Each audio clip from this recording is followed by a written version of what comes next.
In this video I want to talk to you a little bit about drawing and naming aromatic compounds. Now when I talk about aromatic compounds, I'm talking about compounds that contain a benzene ring, like so. Alright. Now the naming conventions for these are a little bit different to what we've seen before. In some ways they're actually easier. For most compounds, all you need is the word benzene, and that's your parent name. So there's no need to figure out the longest chain or ring or anything. It's going to be benzene. And then for many cases, all you do is name the substituent coming off the benzene and then stick the word benzene after it. So bromine, when it's a substituent, it's known as bromo. So that becomes bromobenzene. Alright, so bromine as a substituent is bromo, chlorine is chloro, iodine is iodo, fluorine is fluoro, things like that. If we have this guy, NO2, this is known as a nitro group, as in nitroglycerin, for example, nitrobenzene. So just the name of the group, nitrobenzene, followed by the word benzene. Right? If we had something like this, now what's the name of a 2-carbon substituent? Well, that's ethyl. Just name the substituent, ethyl, and then put the word benzene after it, ethylbenzene. Now the only thing that makes these more complicated is the fact that there are some functional groups, these 5 in particular, that these change the parent name of the benzene, and these ones that you just got to remember. Alright. Methyl, this looks like methylbenzene. It has a name that, all these guys have names that came from old style names that just sort of stuck. So the name of this guy is toluene. Alright? And these are names, like I said, that you need to remember because you're going to be using these when you name things. If you have an OH on your benzene ring, it's something called phenol. If you have an NH2 on there, an amine, it's called aniline. If you have a aldehyde group on there, it's called benzaldehyde. Benzaldehyde. Okay, I'm running out of room here. That's benzaldehyde. And then this guy down here, that's a carboxylic acid group on there. That is called benzoic acid. So you need to remember these 5. All the others, like I said, just the name of the substituent with the word benzene after it. So if we were to name something like, what if I was to name this molecule here, if I was to ask you to name this molecule here? We put a bromine here, and then a bromine here. Now the first thing you want to ask yourself, is bromine one of the substituents that changes the parent name of the benzene? And in this case it's no. If we had just bromine here, it'd be bromobenzene, but there's 2 bromines. Now there's 6 carbons in the ring here, so we need to make sure we understand where the 2 bromines are relative to each other. It makes sense that you start one bromine on carbon 1, therefore the other one is carbon 2. This would therefore be 1, 2. The prefix for 2 or something, of course, is di. Dibromobenzene. Alright. Now the only thing that makes these different is there's a different naming convention that can be used for these, and it's one that doesn't use any numbers at all, and it's specific to benzene rings. Alright. Let me draw out a ring here. If you have some group, let's call this bromine up at the top, you can actually use letters to describe where other groups are on carbons relative to that. If this is the top carbon, the carbon next to it is called the ortho carbon. Ortho, and it's usually shortened to O.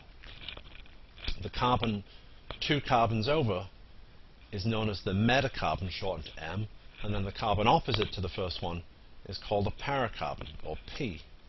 So ortho is another way of saying 1, 2. Meta is another way of saying 1, 3, and para is another way of saying 1, 4. The thing to understand is if you use the terms ortho, meta, and para, this implies you're talking about 2 groups, because ortho means relative to something else. So when we go over here, we can name this guy without using 1, 2 at all. We understand that this bromine is on the ortho carbon relative to this first one, so therefore we can say ortho dibromo benzene. All right. So if I do something like this, let me use one of these guys up here. Let me use the toluene, and then I'll put a chlorine here. Now the other thing that we have to remember is when you have something that changes the name of the benzene ring, this name automatically becomes the parent name. So this name is based on toluene. So you can see there's a chlorine on carbon 3 here. If that's 1, that's carbon 3. You could say that would then be 3-chlorotoluene. But how would you name that if you didn't have to use numbers? Well, you can just say, well, this is meta, right?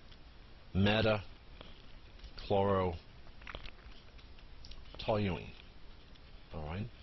There is no 1 here because saying toluene implies the understanding that the methyl is on carbon 1. All right. Now let's look at some more.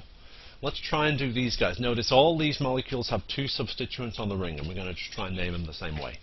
The first thing we have to ask ourselves is, do any of these groups change the parent name of the ring? So when we look at this here, we've got a chlorine and an OH. If we go back here, OH is one of the ones that changes the name, and that becomes phenol. So therefore the parent name here is phenol. The chlorine is on carbon 3, so we'd say 3-chlorophenol. If you chose to write this without numbers, that would be metachlorophenol, because that's on the meta carbon relative to the OH. Up here we have a methyl and an ethyl. The methyl changes the parent name as it did before, so the name is based on toluene. If this is carbon 1, that's 2, 3, 4, so the ethyl group is on carbon 4. So then therefore that becomes 4-ethyl toluene. Or again, if you chose to use no numbers, para-ethyl toluene. Now what about this guy? This aldehyde group changes the name of our benzene to benzaldehyde. So this is a nitro group, so nitrobenzaldehyde. This is on carbon 2, so 2-nitrobenzaldehyde. 2-nitrobenzal, I'm just running out of room here, benzaldehyde. If you chose to write this without numbers, it would be ortho nitrobenzaldehyde, right? Now what about this one? We have the NH2 there, which changes our parent name again, in this case to aniline. So our parent name is aniline. We have this group that's on the 4th carbon to it. If we name this without numbers, it would be para, whatever that is, aniline. Now how many carbons are in this substituent? Well, it's the same number as are in this substituent. It's 3. Now what's the name for a 3-carbon substituent? Well, we've seen already this is propyl. But clearly that and that are not the same. This is an isomer of that. We saw this one before. This is isopropyl.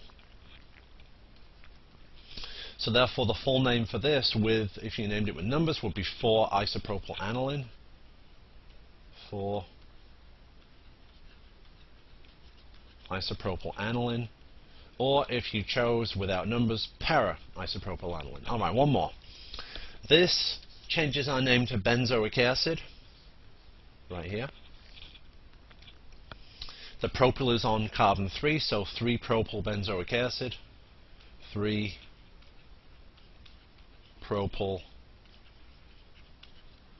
benzoic acid. If you chose to, this could also be meta-propyl benzoic acid. Alright. Now this is going from structures to names, and that's always the more difficult. Going from names to structures is much easier, as it's been before. Orthochloroaniline. Well, the main thing to remember here is aniline means a benzene ring with an NH2 on it. So we can automatically say we know NH2 goes here. Now, you don't have to write the NH2 up at the top. I usually do, but that's up to you. Orthochloroaniline. Now that means there's a chlorine there and it's on the ortho carbon, which is the second one. Now there's 2 ways to write this. You can have the chlorine here, or you can have the chlorine here. because both of those are ortho carbons. It doesn't matter which one of these you do, these are both the same. Meta-bromo-benzoic acid. Well, you got to remember, benzoic acid means you've got a carboxylic acid group up at the top. Alright, we draw in our double bonds for our benzene. And then the bromine is on the meta-carbon, which is the third carbon. And just as we did for the ortho, there's actually two metacarbons. So it doesn't matter whether you draw it like this or with the bromine on here, on this side, because these are both metacarbons. They're the same as each other. 4-fluorophenol, you could also write this as para-fluorophenol. Phenol means we've got an OH group at the top or on carbon 1. 4 means there's a fluorine here. Notice there's only one fourth carbon. There's only one paracarbon, so there's only one way to write that. Alright. So for this guy, either of these would be correct, either of these would be correct. This is the only one that would be correct for this. Alright. The last thing about aromatic compounds is, what if I give you something like this? And you have to say, well, boy, how do I name that? Because we haven't seen anything about how to name this as a substituent. Well, it turns out there is a different way to name these, which I'm just going to go through right now. So usually what we've seen before is that the benzene is the parent chain, is the parent group. When you have a chain that's longer than 6 carbons, though, as we do here, 2, 4, 6, 7, this becomes the parent chain, and benzene is named as a substituent. Now, when benzene is named as a substituent, it's called phenyl. It's important that you guys understand the difference between phenyl and phenol. Phenol is a benzene ring with an OH. Phenyl is benzene as a substituent on something else. So what's the longest carbon chain here? Well, it's 2, 4, 6, 7 carbons, and of course that would be heptane. The benzene ring occurs on carbon 3. We name it a phenyl as a substituent, so therefore 3-phenyl heptane. And that is how you name aromatic compounds. Alright, thank you.